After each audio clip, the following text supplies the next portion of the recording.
Passion, drive, and patience. What brings home the winning trophy is also what keeps your ride or die alive. eBay Motors has everything you need to maintain your vehicle and level it up to peak performance, from superchargers, roof racks, exhaust kits, LED headlights, and more. Whether you're into speed, power, or style, eBay Motors has got you covered. With over 122 million parts for your number one ride or die, you'll always find exactly what you're looking for. And with eBay Guaranteed Fit, your part is guaranteed to fit your ride every time or your money back. Because with eBay Motors, you're burning rubber, not cash. With all the parts you need at the prices you want, it's easy to turn your car into the MVP and bring home that win. Keep your ride or die alive at ebaymotors.com. Eligible items only. Exclusions apply.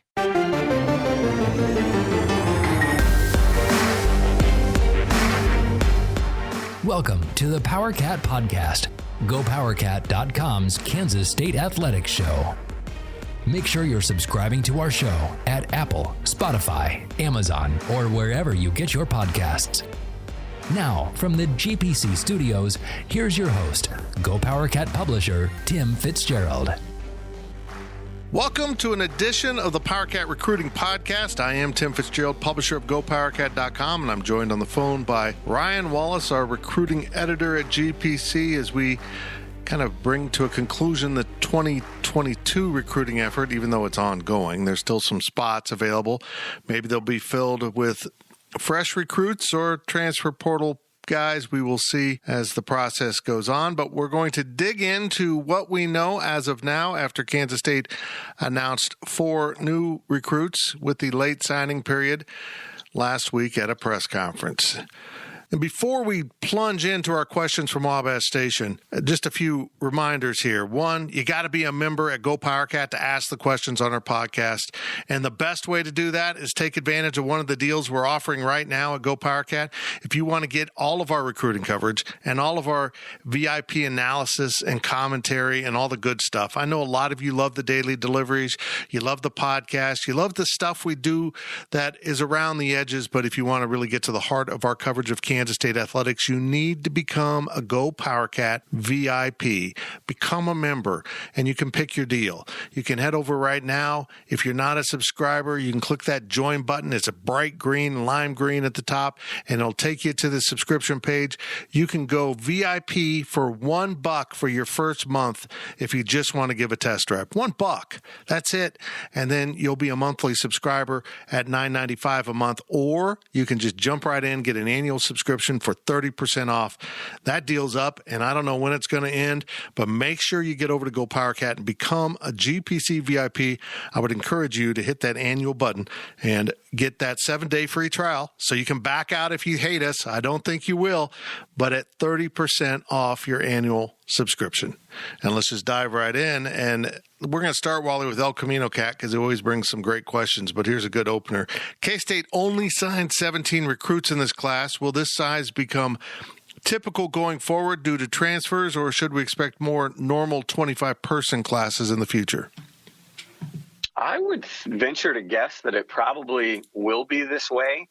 And I'd be curious on your thoughts on that as well, Fitz. But I would guess that there could be years that you see it creep up a little bit higher. But I think if we're speaking kind of purely from a junior college or a high school scholarship standpoint of how many of those kids sign and not transfer portal, I would be surprised if, I would think around 20, will kind of become the average. And like you pointed out, you're looking at 17, counting, I guess, Tyson Struber, who I believe is going to blue shirt, but still a signee that came in for the scholarship wise will count towards 2023, signed with 2022. So, give or take a few here and there, I would venture to guess 20. But it's interesting because, when you go and look at what some of the other teams around the Big 12 did in 2022, their numbers were a little bit higher. I think all in all, it turned out to be higher than I thought it would be. Scholarship counts continued, throughout the course of the last year to be one of the kind of narratives around college football. And yet you ended up with, Texas having 28 commitments. And then everybody else was kind of in the 20 to 22 margin. You had Texas Tech at 18, K-State at 17, TCU at 14, and obviously KU only had 7. But then they also added a big transfer portal haul. So I would think that K-State will hover right around 20 and kind of be with the rest of the Big 12. And then depending on year, you might have a year like Texas had where they had a bunch of players leave, and that opened up some openings, and you might get up to where Texas was this year with 28. Or, you could have other years where they're even lower. I think a lot of that will just depend on a year-to-year thing. But again, Fitz, we talked about it before. One of the big reasons for K-State's particular class of 2022 was a little on the lower end this year was because of the blue shirts. Blue shirts seem to they're tricky. You've got to manage them very closely. And again, for those that don't know about blue shirts, essentially you are borrowing a scholarship from the upcoming year. So Tyrone Howell was a blue shirt. DJ Giddens was a blue shirt. Number of other guys, Damian Alalio, I believe, was a blue shirt. So they had, I want to say 5, maybe 6 in last year's cycle that actually counted towards this year. And so that's another reason why you saw K-State, hovering around 17 signees. I believe Cade Warner was a blue shirt. Yes. And, yes. Signing those one and done blue shirts is a recipe for disaster. They don't count the year they play, weirdly enough, but they do count the year after they leave. And Cade Warner coming back is essentially free because his scholarship was going to count whether he was here or not. So him coming back is sort of a blessing. And, of course, Tyrone Howell this year, they're short that scholarship because he was here last year and then hit the portal. So I was relieved, Wally, to hear Coach Kleiman say they're trying to get away from the blue shirts. I think he's quickly realized that spending your future earnings, so to speak, isn't a good fiscal policy, and they ran into it this year, I think. 100%. Yeah. 100%. I was very, like you, we were texting during or right after the press conference, I can't remember, but just how relieved we were to hear the head coach say that. I think it was one of those things that they kind of wanted to experiment with because, again, on paper, it can kind of work in your favor. I think for a program like KU, a blue shirt, might help, because you're essentially getting a player that you deem kind of above the talent level of a preferred walk-on. And so it can kind of help improve your talent quicker. But, yeah, by and large, Fitz, I think if you're not careful, it ends up being a bigger headache than you could have imagined. And I think that's what Chris Kleiman realized.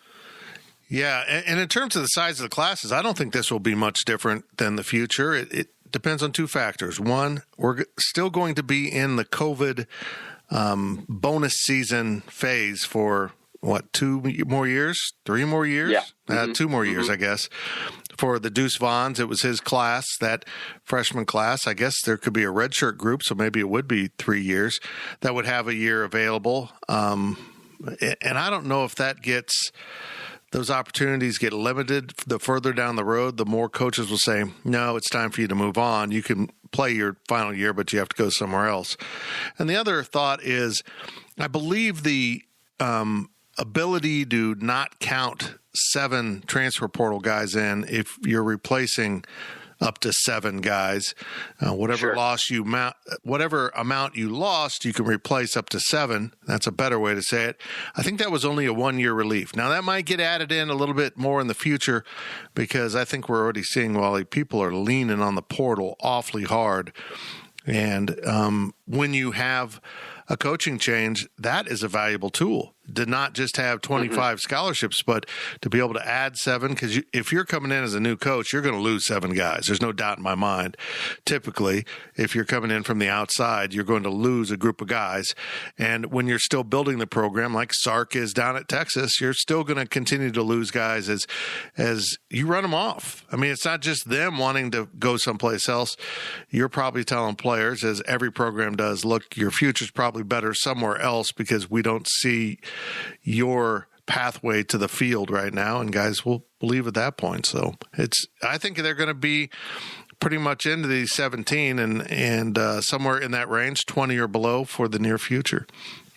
And with K-State, again, I think we're seeing that Chris Kleiman wants to use the transfers for immediate needs. And so again, there could be a year where you lose a big senior class or guys leave early for like the NFL draft. And so there is a greater need for immediate starters. Well, then you have to factor that the coaching staff will probably put a greater emphasis on holding more scholarship transfers, and therefore that high school class might be lower. Right. There could be other years where they got a lot of guys coming back. They feel like they can just kind of get more development kids in, not use the transfer portal as much, and maybe that high school class is a little bit larger. So a lot of it, like you said, will just kind of depend on COVID stuff. And then again, who comes back, who moves on. And as Kleiman said last Wednesday, it's a thing that he's monitoring day by day. Yep. Yes, indeed. El Camino Cat also wants to know, are there any locations, cities or states that you feel the staff needs to put a bigger recruiting presence in, or at least get some more exposure? And I would be into the North Florida, Central Florida corridor with UCF coming into the league. I think that's where K-State really can put down some roots. But what are your thoughts? Well, let's start there, because there was three that came to mind, three areas, if you will, that came to mind. One, I think, should be addressed sooner rather than later with the addition of Thad Ward, the wide receiver coach that's coming over from Temple, who, by all accounts, has a pretty good history of being a recruiter. I know at Temple, didn't quite maybe get as many things done as we saw him get done at Illinois. But, some of that you have to probably chalk up to Temple not being a Power 5 program, at the end of the day. So I think he addresses South Florida, Central Florida. There are kids that he's gotten out of the Jacksonville area. He can get into Tampa, which we know Chris Kleiman, has recruited well in the past. Granted, a lot of that was Courtney Messingham, but, Chris Kleiman carries those connections as well, being the head coach, both at North Dakota State and K-State, that has gotten those players from the Tampa area. So I think, yes, getting into Florida, knowing that UCF is coming is, very important, I think, for Kansas State. Thad Ward also opens some doors in St. Louis, although I think that's a city that we're seeing becoming more and more of kind of getting more national attention, because you have the SEC that's coming in now that Missouri's an SEC program. You're seeing not only Missouri, but other SEC teams start to invade St. Louis. Obviously, Notre Dame and the Big Ten market get in there quite a bit. So we'll see what Thad Ward can do in St. Louis. That one's not as important, I don't think, for me. But the other state that came to mind besides Florida was Oklahoma. Yeah. I think Oklahoma, Texas gets a lot of the hype, and rightfully so, but it's also because of its size. They put a lot of emphasis on football in Texas, but they also have just an unbelievable amount of players to pick from. And Oklahoma is interesting because you think of it as being kind of a smaller market, but they have a ton of emphasis on football as well. And, Oklahoma kind of has their pick of the litter there, but they're going to aim for the top echelon guys. And then you can kind of find yourself battling with Oklahoma State, Tulsa, Texas Tech for some pretty good kids that, if they were in Kansas, Missouri, might be further ahead as far as their ratings and rankings go. But because they play in a football, rich state like Oklahoma, maybe they get passed over for the kids that are getting looked at by the OUs of the world and the Texases of the world. So having Brian LePack elevated to a full-time staff member, again, makes a lot of sense there, because he is a native Oklahoman and obviously was a support staff guy for the Sooners for a number of years after he graduated from Oklahoma. So hopefully he can open some more doors there, and who knows, maybe there's other support staff members that come along that might be able to open some doors there. And then finally, Fitz, getting closer to home, K-State's got to do a better job in Kansas City. It's interesting because this particular class that's coming up in 2023 is more talent-rich in Wichita. It's going to be a really, really just banner year for the Wichita area with Avery Johnson, Dylan Edwards, Will Ancio, John Randall Jr. So heavy year for Wichita. But by and large, I think the numbers, history suggests that Kansas City is going to pump out more. And whether that's on the Missouri side or the Kansas side, that's an area that K-State has struggled with, not only in landing players, but, continuing to build deeper connections with certain, high-level programs there. And so, you've got to deal with Nate Shieldhouse. You've got to deal with some other teams coming in there. I know Eli Drinkowitz at Missouri wants to get in Kansas City more. I don't really buy that. I think that's more just coach speak. I think he would probably venture to guess that he puts a lot more emphasis on St. Louis than Kansas City. But still, if you can get back into Kansas City and you're at least battling with Nate Scheelhaus, and if you lose a kid to Iowa State, you're kind of thought to be the second in command there. I think that's a place that K-State's got to win more. They have a good connection. It's an easy drive location wise for kids to make it over. They're watching you on TV, obviously in Kansas City more regularly. That's just a place you got to win more. I agree with all that. And that you stumbled into his final question of his 3 questions here. K-State did pull 2 recruits out of Oklahoma this season after being shut out for a couple years. Did LePack have an impact before he was even full-time on the staff? So with Jake Clifton, I would probably venture to guess no. I think, Jake was a guy that was signed committed earlier in the summer, and Brian LePack might have had some influence when he came up on visits and things like that. But I think for the most part, Jake was already kind of focusing more on the program as a whole, the scheme, how he'd fit, that sort of thing, distance to home. With Donovan Ryman, though, 100%. I think Brian LePack had an impact because, as I was told, it was actually Jason Ray was one of the first guys that kind of got Donovan Ryman on the board for K-State and said, we should probably take a look at this kid, for later in the cycle.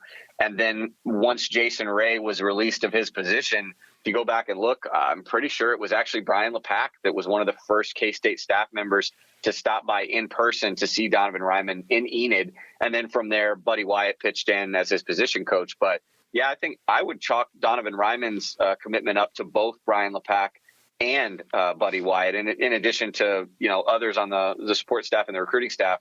But yeah, I would give Brian LePack maybe more credit than fans might know for Donovan Ryman, who ended up, interestingly enough, being the top rated defensive commitment in this class as a guy that really didn't kind of officially come on the radar until October.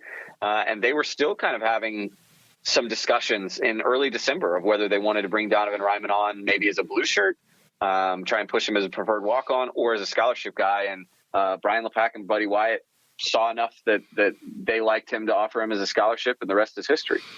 Yeah, I'm with you on Kansas and Oklahoma, lesser St. Louis. And when I say Kansas, I mean the metro area of Kansas City too. But also I think another area with expansion of the conference coming in is I think they can put some more emphasis into Houston. I think Houston will be more active in Big 12 recruiting.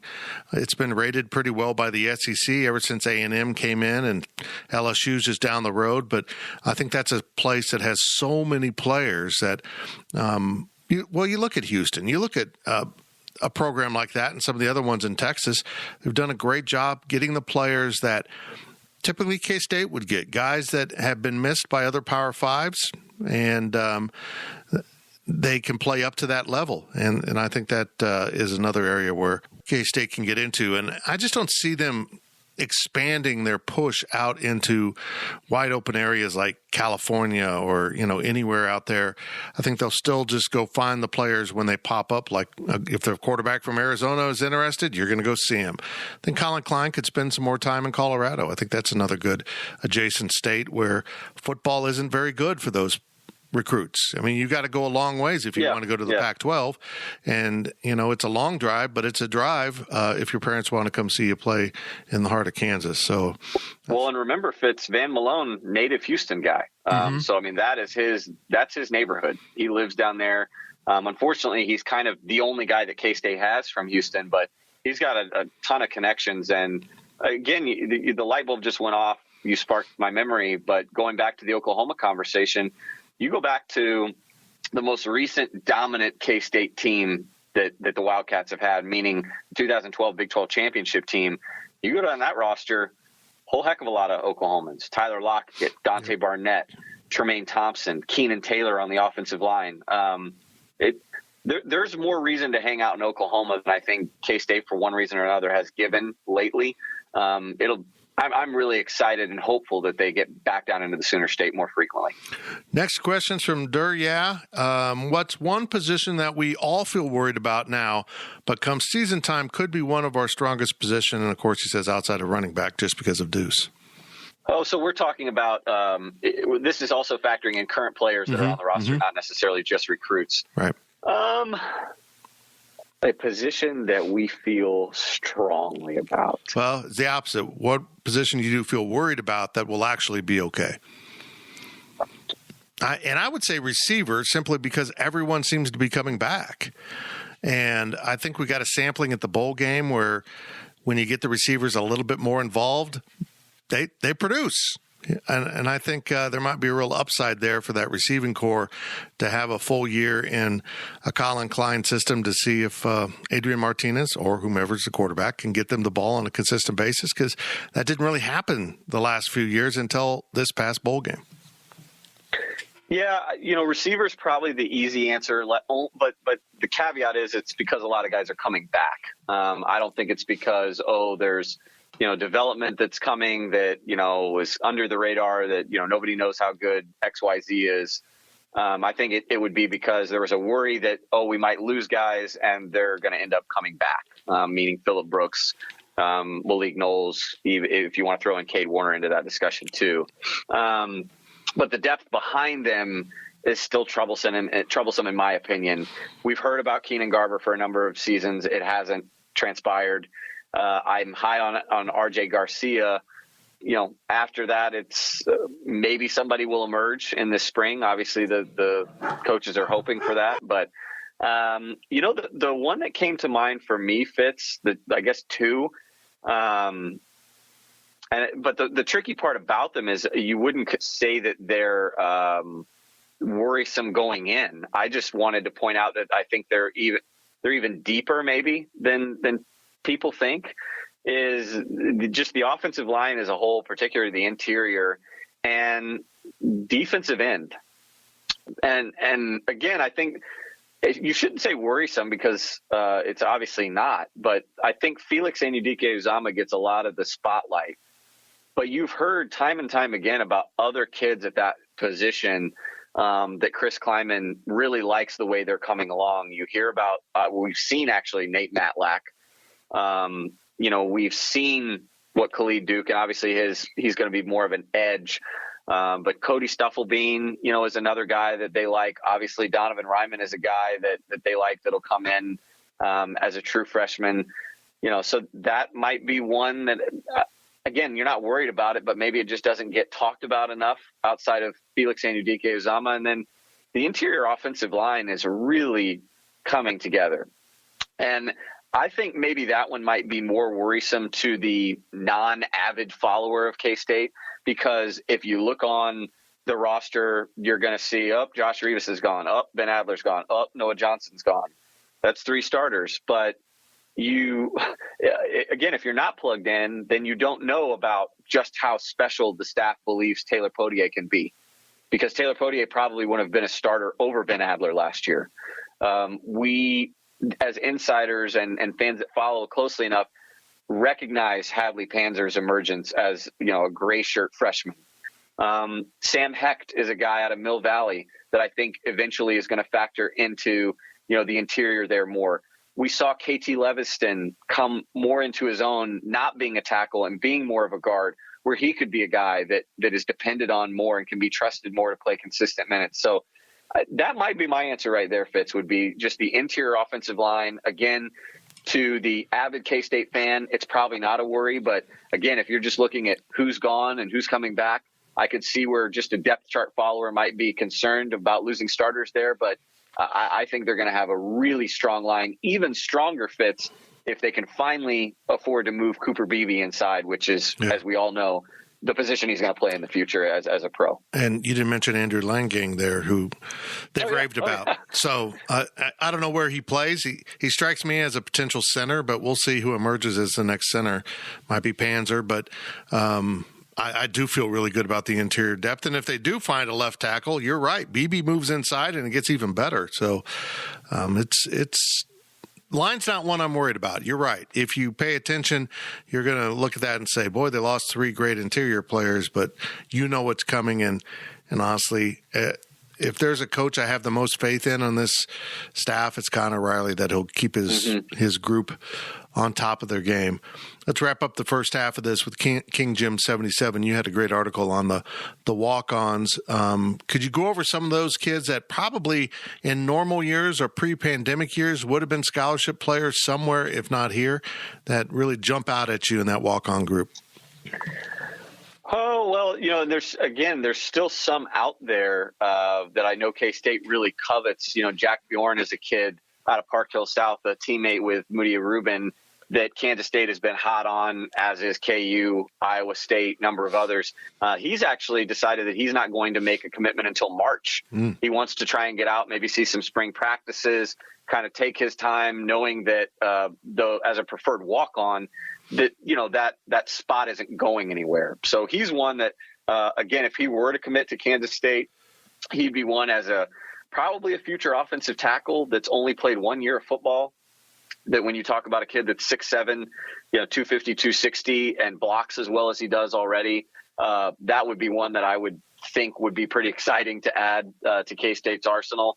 But as you go down the list of the kids that we know have already committed in the class, Alex Key is a kid that 6'4", 290-pound offensive guard, could play center as well, I've been told, from Derby. You're talking about a kid that was a 3-time All-State selection, and also, a 2-time state captain for a former K-State Wildcat, in Brandon Clark down there, blocked for 5 different 1,000-yard rushers. I mean, he's a kid that the offers were only Air Force and Eastern Michigan of the FBS variety. KU also offered him a preferred walk-on, but there were a number of coaches that I was told that flipped on his tape from states like Texas, states like Illinois, a few others that kind of, again, I heard through the grapevine where it was like, if he was in our home state, we would have either tried to make room for him. We just didn't have the scholarships, or because we're out of state schools, we know, again, our room is thin. And so we can't really bring him on as anything outside of a preferred walk-on, and we recognize we're not going to beat K-State to get him. But there are a number of schools that really thought very high of him. And I've said it before, Nick Herzog is a guy that was a top 3 to 5, depending on where you look, player in the state of Kansas for this class. And he projects as an offensive guard at the next level. And I don't know, having seen both he and Alex Key, that there's really the gap that their ratings would show in terms of them as players. So Alex Key is a kid that I think I find to be very high on him. A really good commit for K-State to land as a walk-on. The other one that I wanted to point out is again, another offensive lineman that I really like, and that's a guy named Michael Capria out of Liberty, Missouri, a program that K-State's starting to frequent a little bit more. You'll see them back there again in 2023, vying for an up-and-coming 2023 receiver there, and hopefully Michael Capria can help the Wildcats possibly lure him. But he's a kid that only had offers from North Dakota, Southeast Missouri State, Eastern Illinois. But Fitz, I saw him play for the first time as a sophomore, and he was playing against Park Hill, which is a team on the Missouri side that's known for being tough, rough, hard-nosed defense year in and year out. They had a kid named Johnny Wilson that was on their defensive line that night that ended up signing and playing hasn't played yet, but signed and still on the roster at Iowa State. And I watched the sophomore Michael Capria hold his own. And since then, he's been a back-to-back first-team Missouri Class 6 All-State kid, first-team All-Conference. He's an All-Simone team player. This year, I saw him play tackle, guard, center, nose tackle. He does everything. He's extremely strong. And like I said, I've seen him so many times, whether it be in the fall, in the summer, combines, camps. I never see him lose. I mean, it's rare to see him lose, and I would say it's even more rare to see him lose to the same person twice in a rep. So really smart player, really strong player, reminds me a lot of Noah Johnson. And then to throw one more in there, Fitz, and you could probably add to this one as well. How about Jed Deneen? Another Deneen coming into Manhattan. But here's why I like Jet. He's undersized. But I found him when I saw him this fall playing against Olathe North. I found him to be a much better athlete than I kind of heard coming into the game.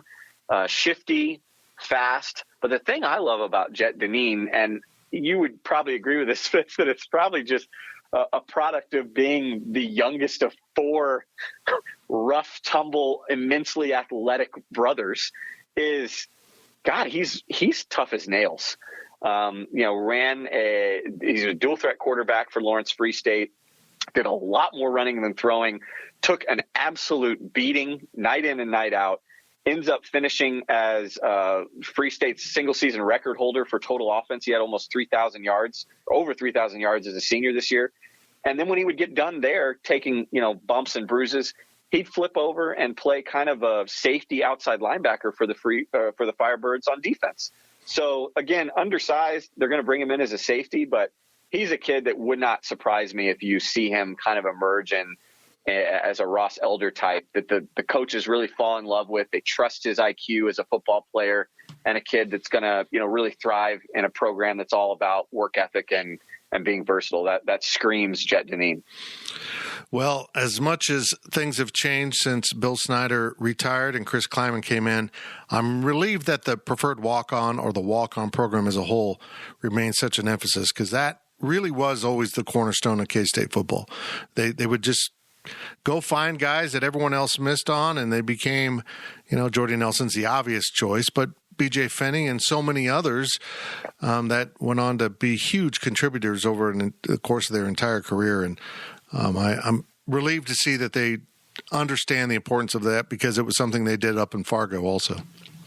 Well, and let me finish with one more point that I try to touch on every year around signing day, just to reiterate it. And again, applaud this K-State staff, as I have K-State staffs of the past in the walk-on recruiting variety. With preferred walk-ons, the argument could be made that at times it's a harder recruitment than your scholarship players, because you're trying to convince kids to come who might have offers that could pay them, or put them in school at a lower cost or no cost, to try and convince them to basically come play at a bigger school, but with, very fewer guarantees, I would say. A smaller window, even at K-State where you've had a history of success, a smaller window that you could follow in those footsteps. Nothing's guaranteed. And so to be able to land year in and year out the preferred walk-ons that K-State does say something about this staff from a recruiting standpoint. We can nitpick the scholarship guys all we want, but year in and year out, the preferred walk-ons are very strong at K-State. And again, I think to some extent it's almost harder to get those guys. And so that says even more about what K-State's able to do in crunch time, kind of between November and February. This is the Powercat Recruiting Podcast, as we put a bow on 2022. And after the break, we're going to peek ahead with a series of questions from the users at Wabash Station about 23. I'm Fitz, he is Wally, and we will be right back. GoPowercat.com's Powercat Podcast continues after this short break. Picture this nightmare scenario. You're hosting friends for the big game. It's neck and neck in the fourth quarter, and suddenly you realize you're out of drinks. You start to sweat. Your friends start to turn on you. You're forced to go on a last-second drink run and end up missing the game-winning touchdown while in line. Terrifying, isn't it? Luckily, you can avoid the drama with Drizzly, the go-to app for drink delivery. With Drizzly, you can shop a huge selection of beer, wine, and spirits, then get them delivered right to your watch party. Compare prices across multiple stores in your area, find the best deals on game day drinks, and get back to armchair quarterbacking from, you guessed it, your armchair. Download the Drizzly app or go to drizzly.com. That's DRIZLY.com today. Must be 21 plus, not available in all locations. The NFL regular season is wrapping up, but there's still time to get in on the action with FanDuel, America's #1 sportsbook. Right now, new customers get $150 in bonus bets guaranteed when you place a $5 bet. That's $150 in bonus bets, win or lose. The app is so easy to use, and there are so many different ways to bet, like live same-game parlays. Find bets in the new Explore tab. Make a parlay in the Parlay Hub, the best way to find popular parlays, and more. So visit FanDuel.com/247 and make your first bet a layup. FanDuel, official partner of the NFL. Must be 21 plus and present in Arizona, Colorado, Connecticut, Iowa, Illinois, Indiana, Kansas, Kentucky, Louisiana, permitted parishes only, Massachusetts, Maryland, Michigan, New Jersey, New York, Ohio, Pennsylvania, Tennessee, Virginia, West Virginia, or Wyoming. FanDuel is offering online sports wagering in Kansas under an agreement with Kansas Star Casino, LLC. First online real money wager only. $10 first deposit required. Bonus issued as non-withdrawable bonus bets that expire 7 days after receipt. Restrictions apply. See terms at sportsbook.fanduel.com. Gambling problem? Call 1-800-GAMBLER or visit fanduel.com/RG in Colorado, Iowa, Michigan, New Jersey, Ohio, Pennsylvania, Illinois, Kentucky, Tennessee, and Virginia. Call 1-800-NEXT-STEP or text NEXT-STEP to 53342 in Arizona, 1-888-789-7777, or visit ccpg.org/chat in Connecticut, 1-800-9-WITH-IT in Indiana, 1-800-522-4700, or visit ksgamblinghelp.com in Kansas, 1-877-770-STOP in Louisiana. Visit mdgamblinghelp.org in Maryland. Visit 1-800-GAMBLER.net in West Virginia, or call 1-800-522-4700 in Wyoming. Hope is here. Visit gamblinghelplinema.org or call 800-327-5050 for 24/7 support in Massachusetts, or call 1-877-8-HOPE-NY or text HOPE-NY in New York, or visit oasas.ny.gov/gambling. Standard text messaging rates apply. Sports betting is void in Georgia, Hawaii, Utah, and other states where prohibited. Welcome back to the Powercat Podcast. Now, let's return to the GPC studios. Welcome back to the Powercat Recruiting Podcast. Tim Fitzgerald, publisher of GPC, Ryan Wallace, the recruiting editor, as we decipher, delve into, break down the 2022 recruiting and kind of turn our attention to 2023 in the second half of this podcast. But remember, we're offering you a great deal right now to become a GoPowercat VIP. I think a lot of you have learned that we do some really cool coverage. Well, the best of the best is behind the paywall, so you need to be a subscriber. If you want to ask questions on this podcast, you need to be a subscriber, and you can do it two ways. First step is to go to GoPowercat and click the bright green join button at the top of the page. It'll take you to our landing page, and you become a monthly subscriber for $1 in your first month. $1. What a great test drive. Or you can get a 7-day free trial on an annual subscription and get 30% off your subscription. That's a great deal. Head on over to GoPowercat.com and take advantage of this. This is a rare behind-the-scenes look at recruiting with Ryan Wallace that is out there in the free space and not behind the paywall for our VIPs only. And let's get back after it. So let's get started with Adam K63 as Camden BB commit, possibly a great start to a big in-state recruiting year for 23.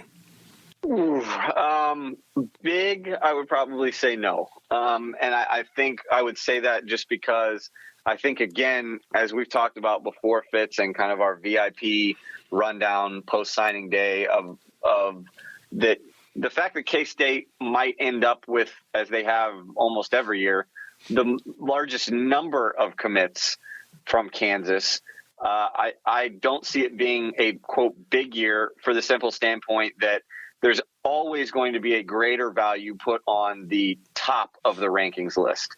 And so when you look at Avery Johnson, John Randall Jr., Jaden Ham, Dylan Edwards, those are the far and away the top 4 kids in the state this year. If you go by our ratings, I would throw Joe Otting in there as maybe kind of right in the neck of the woods for the top 5. We have Andre Davis there now as the top 247 ratings go. But, you know, as we sit here today, Joe Otting's probably the only one that you have a strong level of confidence in K-State having a real good shot at. Dylan Edwards would probably be number 2 there, and he seems to be kind of slipping by the day. So, you know, a big recruiting year, unfortunately, I would probably say no.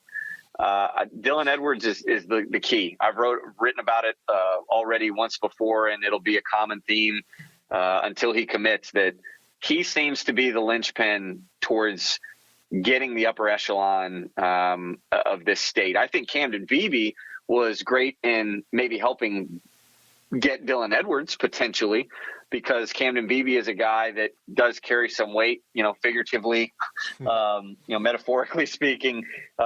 He connects with a lot of kids. A lot of kids recognize his name. And being that his brother is a starter on the team, he obviously is at every home game. So he's had run-ins with a lot of these kids a number of times now. And so maybe getting him helps the cause for some of these others. But, Dylan Edwards is really the guy that I've said before. If you don't get Dylan Edwards, you're not going to get Avery Johnson. And I think if you lose on those two, I think, the chances of you kind of starting some sort of Wichita stronghold and maybe adding like a Will Ancio, who's getting recruited by Iowa State, Kansas, Notre Dame's flirted with him a little bit. I think Nebraska might be on him as well. Again, the chances of kind of having a domino effect with some of those guys and rolling it all into this amazing class is probably few and far between. But I do think that getting Camden Beebe does help. And I think that Camden Beebe, again, it might not be in the ways that K-State fans were hopeful for as far as the top of the rankings go, but this is a really deep class for 2023, and I can see Camden Beebe helping with guys outside the top 5, getting down into the into the teens and 20s.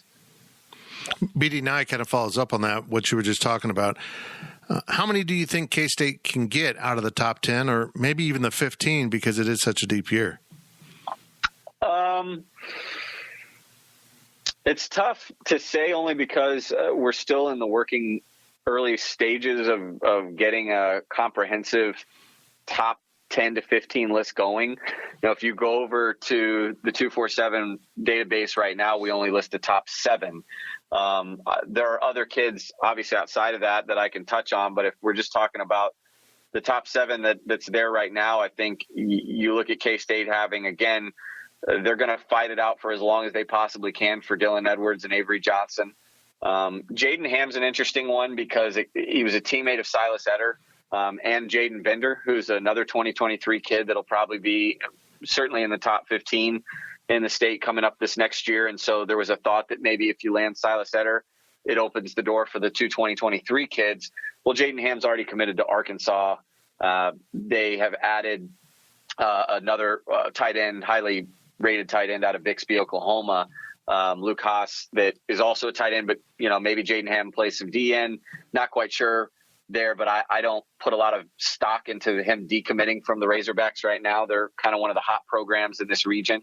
Then you go to Dylan Edwards, which again, I've touched on. Andre Davis is a kid that I would probably say K-State has a fair shot at.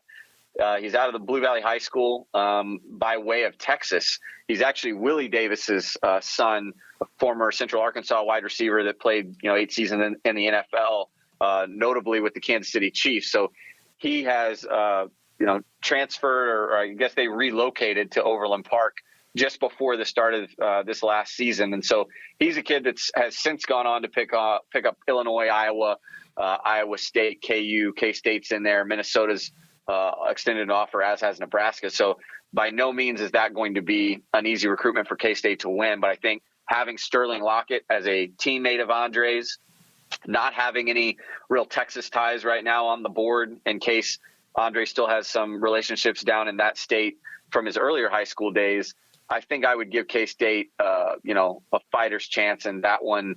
Again, because Andre has been one of the kids they've been on the longest of those schools that have offered. Joe Otting's a kid, again, that I think K-State feels very strongly about right now. The problem there is I fear that maybe his recruitment is only just beginning. Nebraska is very hot on him, Iowa State. I've heard about Tennessee. I've heard about Stanford coming into Hayden, wanting to kind of see transcripts and that sort of thing, particularly with Stanford.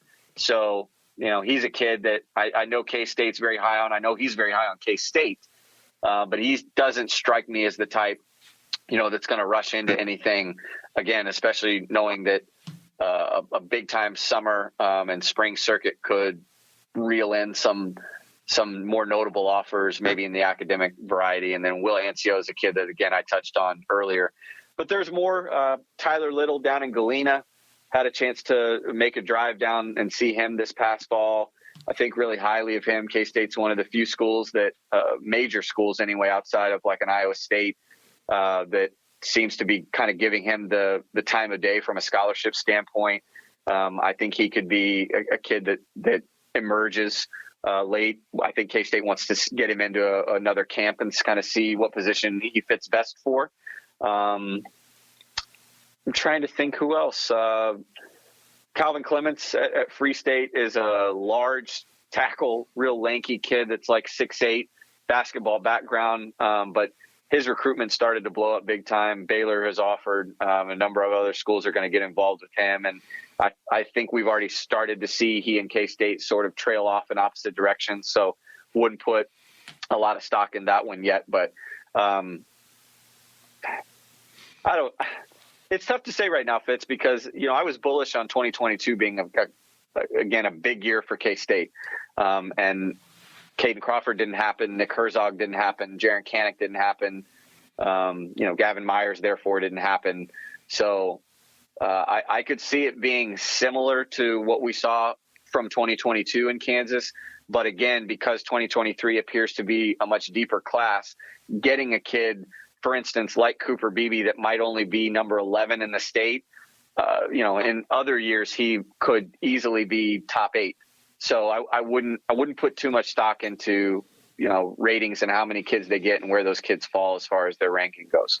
Long-winded answer. That's all right. The Dylan Edwards recruitment is so interesting to me because he's a legacy. His dad played running back here, but now a former teammate is the head coach at Oklahoma. He quickly offered him. That seems to be where he's going to end up. But I just wonder, as recruiting advances and they start getting other 4- and 5-star recruits at running back, if he won't say, hold on here, I could go to Oklahoma and it's be really cool, but is that really the best opportunity to get on the field as opposed to Kansas State? I think this one's going to be interesting to the end. I don't think he will be. When Canick switched, followed Venables, that was set. Nothing was going to unseat him, and really, he was going to play for Venables. I just feel that way, whether it was out in Clemson or down in Norman. I think Dylan Edwards is a little bit different. I think he's enamored with the attention from a program such as Oklahoma and a coach with the presence of a Brent Venables. But at the end of the day, I think he's going to have a stronger tie to Kansas State, and I think there'll be more push in there, but they better keep at it. And you could see Dylan Edwards, now beginning to look around the country like, well, who else am I going to get? And that's not a good sign for K-State. Right. And obviously the question will be brought up, well, what does Oklahoma's board look like right now for 2023? They already have one running back committed. Whether he plays running back, I think he probably will. That's obviously what K-State offered him for. His name's Eric McCarty. He's out of McAlester, Oklahoma, 6'2", 180. So he has the athletic frame and intangibles where he might be able to play other positions, but I know he's been talked about and very highly as a running back. And obviously Oklahoma's already accepted his commitment, so they think pretty highly of him. But beyond that, Dylan Edwards is considered warm by our national experts and local beat guys to be considered warm with the Sooners. And then he's one of 8 guys right now that have already been offered in 2023 as a running back. Only one other of those players is considered warm to the Sooners, and it's a kid out of Trinity Christian Academy in Jacksonville, Florida, named Treyon Webb. However, if you go and look at his crystal ball projections right now, it's 69% for Georgia, including Steve Wiltfong, Brandon Drum, who's Oklahoma's kind of head guy, and Parker Thune, who covers Oklahoma recruiting very closely too. So they've already plugged in Georgia. So for those kind of curious about, well, where does Dylan Edwards stand with Oklahoma? What's their offer board look like? Well, he's one of 8. And, right now is one of only 2 outside of the commitment that would be deemed warm. And the other warm is warmer to Georgia. So I'm with you, Fitz. I'm with you. I get the vibe that Dylan Edwards' recruitment is going to be very Moutier-Rubin-like. I don't think K-State will ever give up on him, just like they didn't give up on Moutier. Even in the summer when it was becoming, painfully clear that Moutier was putting a lot of emphasis on holding out for Stanford, wanting and having a real desire, not only he but his family, for that level of education. But again, K-State was in that thick and thin through the fall, welcomed him up numerous times for game day visits. I could see the same thing with Dylan Edwards. As long as he's committed, I would be hard-pressed to see a way that Brent Venables is going to let him continue to visit K-State as committed prospect. But as long as he's not committed, I think K-State I think he will visit K-State, and committed or not, I think K-State's going to push until the final bell to try and land him, because they know, again, not only how important he can be to the position as a Deuce Vaughn mirror image, but also, like I said, what he could mean as kind of a linchpin to getting some other local kids involved. So I think I'm with you. Even if he commits, I think that recruitment will not be done until it's done. Yeah. And also, Wally, it's hard to measure how much of the recruiting for like Ruben isn't as much about you want to get him for this class. You want to have him in the class. You don't want to lose him, but you also have to be realistic in knowing we're probably going to lose him, but let's keep investing time because Stanford's a long ways away from home, and Oklahoma might look great. And then you get into the program and they move to the SEC and you're never really playing around here. And, that starts to feel farther from home than it actually is, just because maybe you're not getting the opportunities you feel like you could at I don't want to say lesser, but it is in terms of recruiting, a place that gets lesser high profile recruits. So I sometimes, when I see them continue to recruit guys, I'm like, they're playing the futures market here. They want to keep this relationship nice and cozy in case there's a bounce back in the transfer portal.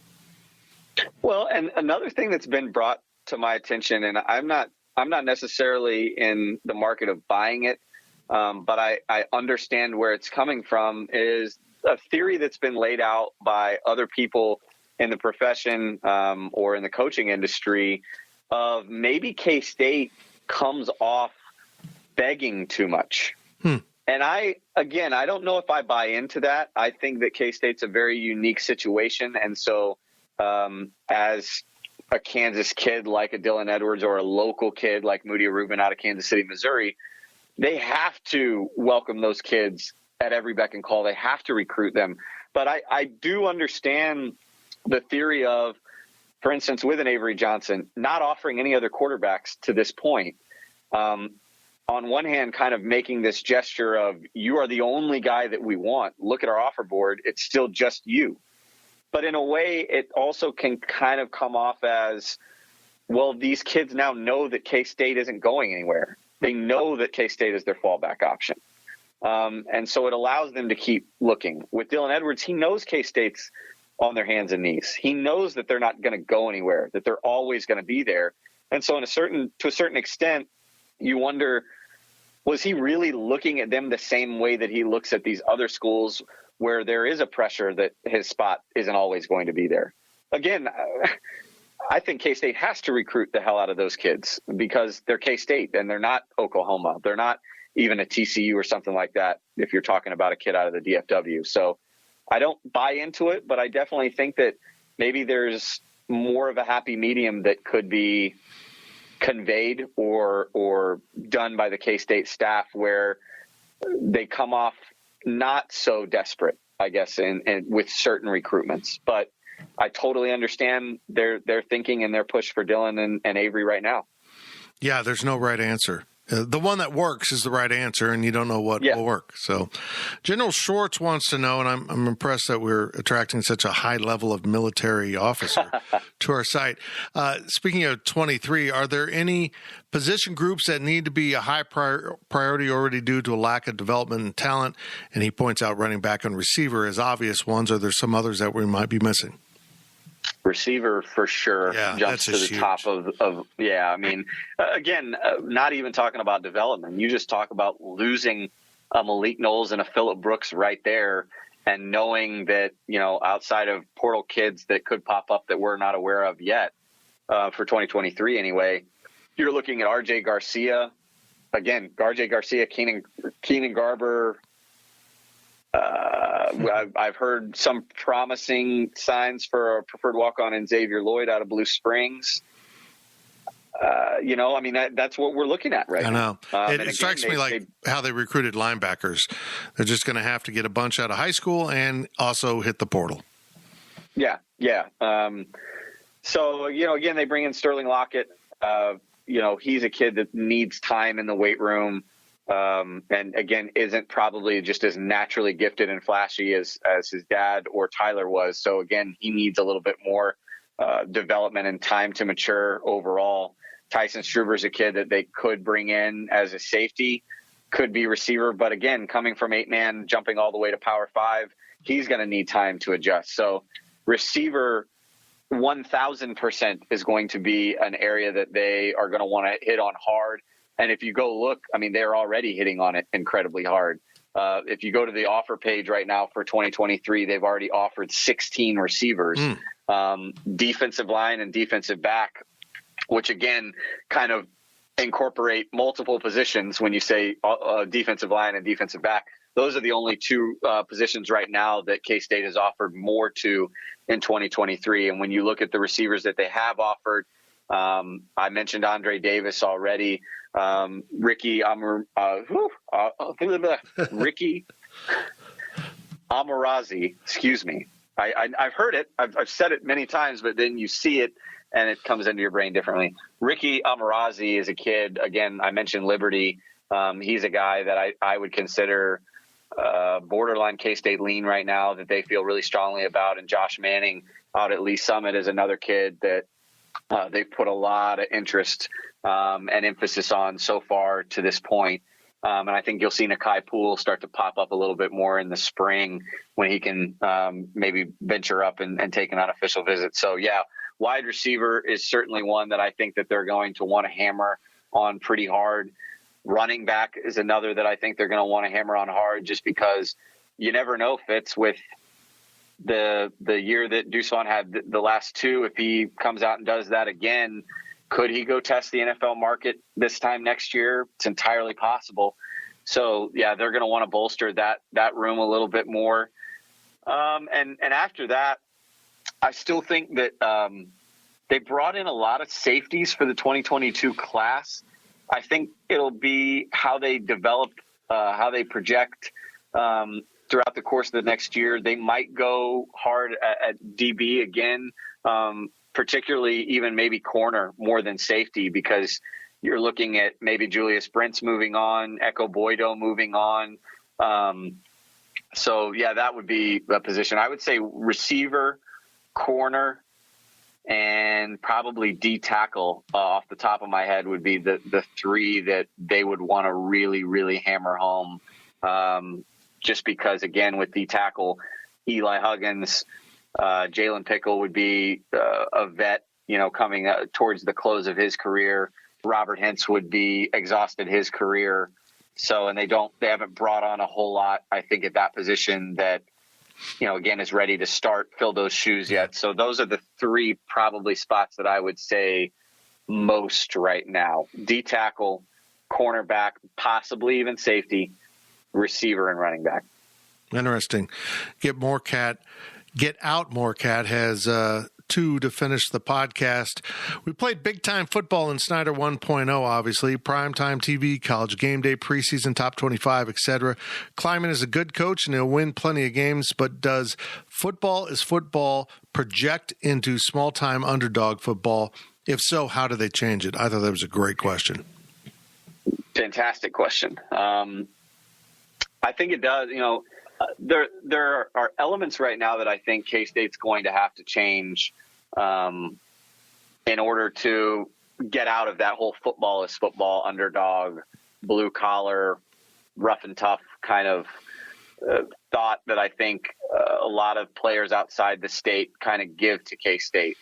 And again, fans are going to hate it, but you look at an example like Iowa State, how they've transformed how they're viewed.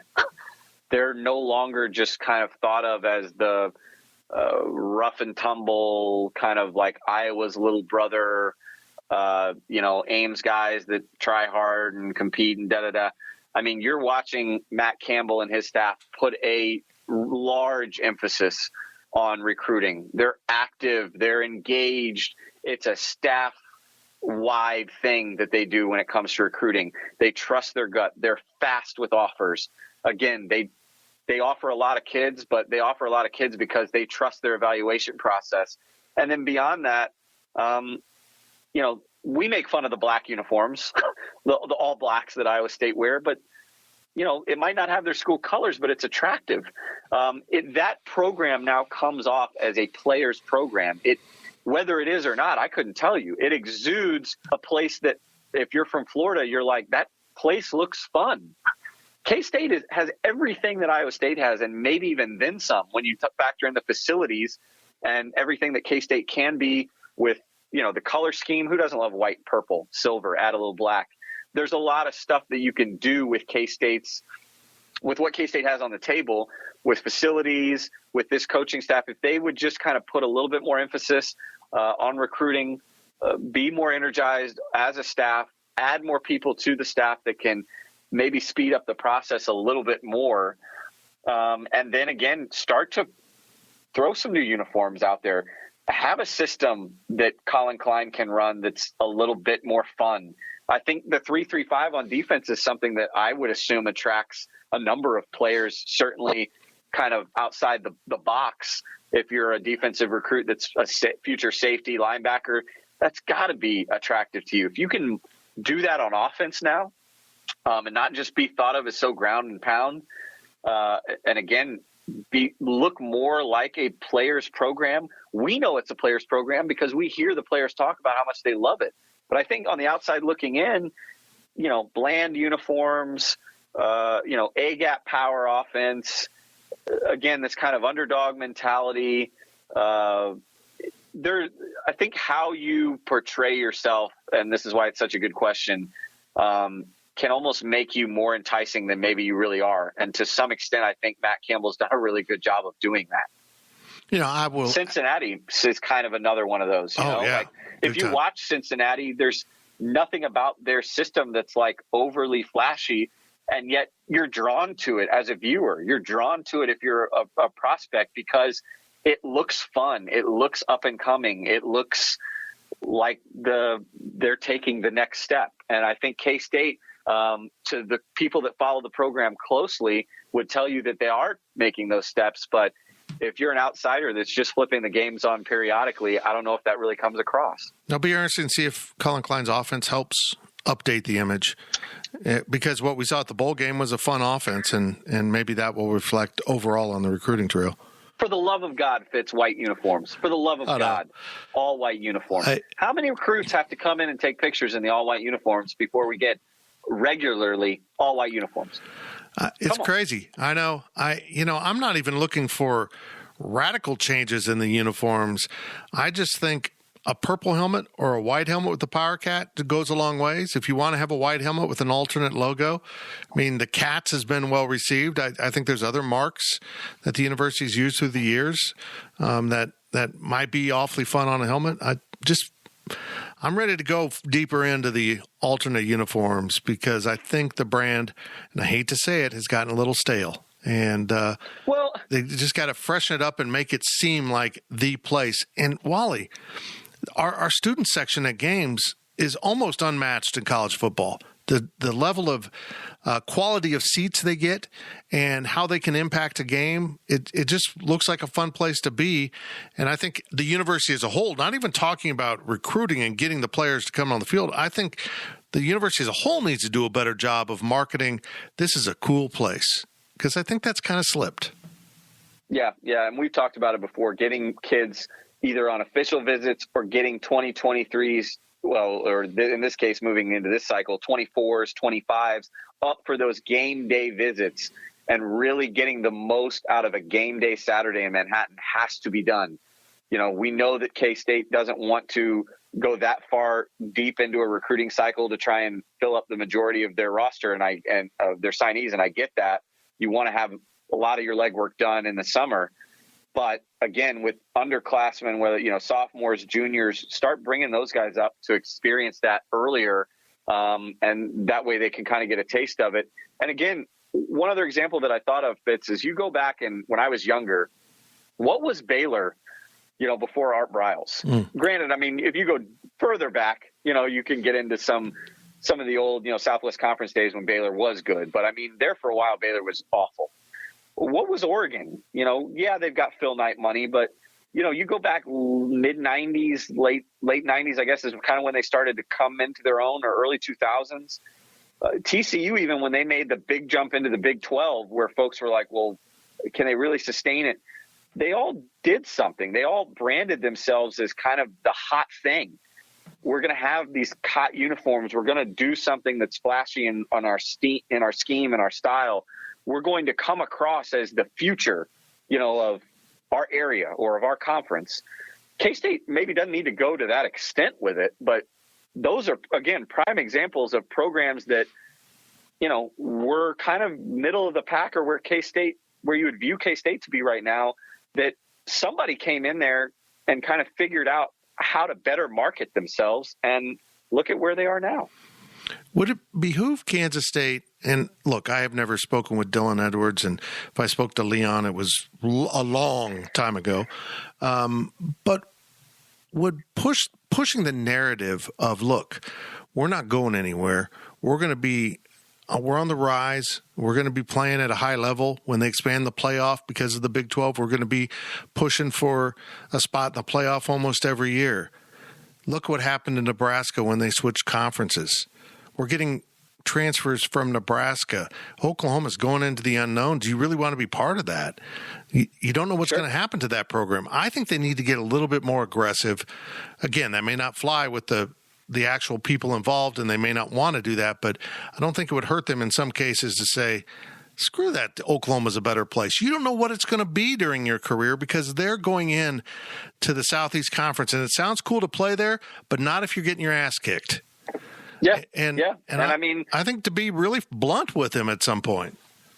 Yeah. And I think even with just looking at what the Big 12 is going to be, it's wide open now. And I mean, you could say it's been wide open. We didn't see, it was Baylor and Oklahoma State in the title game this year, but it's a wide open field now. It's anybody's game. And to me, as a recruit, that would be enticing. I get the draw of the SEC, but again, you're kind of one of many fish in a big pool with the SEC, whereas in the Big 12, it's certainly not a step down as much as ESPN, and the SEC want you to believe. But you can kind of have a smaller pond and not necessarily be a big fish, but have a chance to take the biggest bait. Okay, let's wrap this up with the final one from Get Out More Cat. How do we frame this class? It seems they're using the transfer portal for all immediate impact players, and nearly all of the traditional recruits are developmental guys. Is that latter part very smart? And I agree with them. I think that's what they're doing, and I think they wish they had some more immediate impact high school guys, but they're not winning those wars, are they?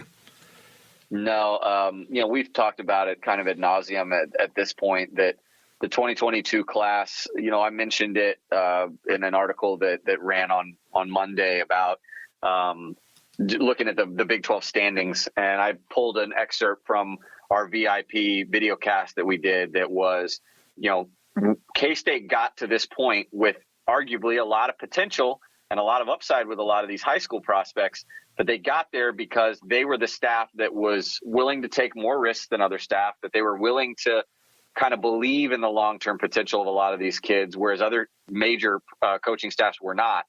And they also got there because, let's be honest, they missed badly on a number of different recruitments and prospects early on in the 2022 cycle. And we've gone over a lot of those players' names already, but that's exactly what this class is. And again, as we've kind of outlined already, Fitz, before, and other times that you and I have talked about this 2022 class, there's a way to do what K-State's done in the 2022 class that will work, but it can't be your entire class. There has to be a happy medium of winning bigger wars for better players that have attention from other staffs that also view them to be the same as you, and not you beating out MAC, Ivy League, FCS opponents for kids just because you feel like your evaluation was, you saw something that everyone else didn't.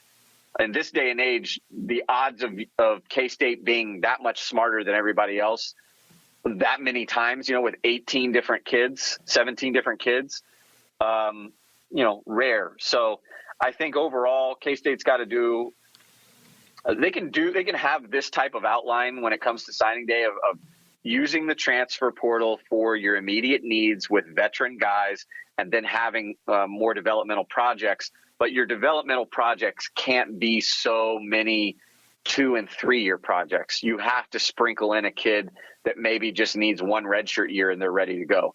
And maybe this 2022 class has a couple of those. I'm not saying that there aren't those types in here. There won't be a kid or two that emerges. But a lot of these kids just need a lot more time. And, when you start thinking about what separates K-State from other teams right now, again, I go back to it being depth. I think you can make a case that this upcoming season's projected starters have as much, all Big 12 or even NFL draft type talent as we've seen in a long time. But there's a major drop off when a player at certain positions gets hurt or when you start looking at the 2s and the 3s. And that's because the recruiting is projecting kind of too far down the road. Guys aren't ready. Guys don't work out the way you thought they did.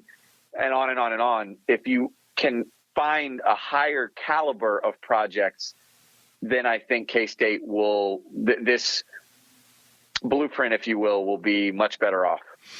Very good. His name's Ryan Wallace, and he covers recruiting for us at GoPowercat.com, has done it for a very long time, and he does an incredible job. Wally, we will delve into more of recruiting with these podcasts as we move forward, particularly when it starts to heat up, maybe around camp time, because, brother, camps are so important for this program. And 2020, what happened with the pandemic really hurt this staff and this program and its ability to get guys on campus, because we all know it's true. You might have a conceived notion about Manhattan or Kansas State, but it quickly evaporates once you actually visit Manhattan or Kansas State. So those camps are enormous. Oh, yeah. I'll be out on the road. Basketball season is about to end. We'll start seeing some more kids running into track. Combines are going to start popping up here in April and May, and even before that. You've already got the private trainers that are going to get going with their off-season stuff here, February, March. So there's plenty more to talk about with 2023. And like we've said, Fitz, it's going to be a special class locally. So a lot of kids that we can touch on, a lot of kids that we will touch on at GoPowercat.com. And most of the good stuff, particularly with recruiting, is behind the paywall. So make sure you're a subscriber to GoPowercat.com. When you click the stop button on this podcast, go over to GPC and click the green join button and pick your deal. You can get 30% off an annual subscription. You can get 30% off an annual subscription or $1 for your first month of a monthly subscription. Pick your deal at GoPowercat.com and join the GPC family. Wally, we're coming up on starting our 5th year on the network. It just seems, how's it been? We've been over there for almost 5 years now. Huh. That's awesome. And the people we work with are great. I mean, the database is awesome. And from a recruiting standpoint, the national guys on this beat just put in there's a ton of collaboration and communication. So I love and trust what we're doing with our rankings. So, yeah, more of that to come in 2023 and beyond. Thank you for listening to the Powercat Podcast. Make sure you're subscribing to our show at Apple, Spotify, Amazon, or wherever you get your podcasts. Powercat Podcast, all rights reserved, GoPowercat.com.